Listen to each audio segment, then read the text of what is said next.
বিপিএলে দুর্দান্ত সময় কাটিয়েছেন সাব্বির রহমান। দীর্ঘদিন পর নিজের চেনা ছন্দ ফিরে পাওয়ার আভাস দিয়েছেন এই হার্ড হিটার ব্যাটসম্যান। টুর্নামেন্ট জুড়ে অসাধারণ পারফরমেন্স করে যেমন মন জয় করে নিয়েছেন ভক্তদের, তেমনি নজর কেড়েছেন নির্বাচকদের। তাই জাতীয় দলে ঢোকার জন্য নিজের পথটা আরো সুগম করতে বিশেষ পরিকল্পনা সাজাচ্ছেন এই ডানহাতি।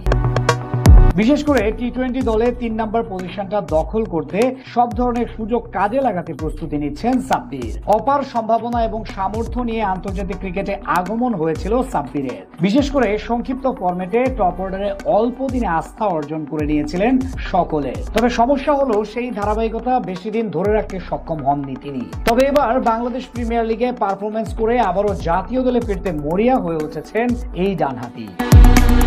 20 ওভারের ফরম্যাটে জাতীয় দলে বর্তমানে 3 নম্বর পজিশনে ব্যাট করেন নাজমুল হোসেন শান্ত, কিন্তু নামের প্রতি দীর্ঘদিন ধরেই সুবিচার করতে পারছেন না তিনি। বিশেষ করে স্ট্রাইক রেট নিয়েও আছেন জটিল সমস্যায়। তাই অনেক বিশ্লেষকদের মতে ওয়ান ডাউনে সাব্বির রহমান হতে পারেন কোচ ফিল সিমন্সের সঠিক সমাধান।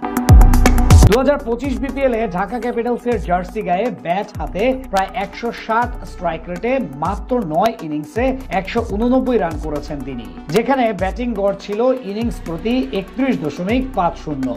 এছাড়া আসরে একটি 82 রানের রেকর্ড গড়া নক খেলার পাশাপাশি ছক্কা মেরেছেন সর্বমোট 18টি। ঠিক সেই ধারাবাহিকতায় এবার ডিপিএলও যদি পার্টেক্স স্পোর্টিং ক্লাবের হয়ে সবগুলো ম্যাচ খেলে ভালো পারফরমেন্স করতে পারেন, তাহলে নিশ্চিতভাবে টি-20 দলে 3 নম্বরের জন্য বিবেচনায় আসবে তার নাম।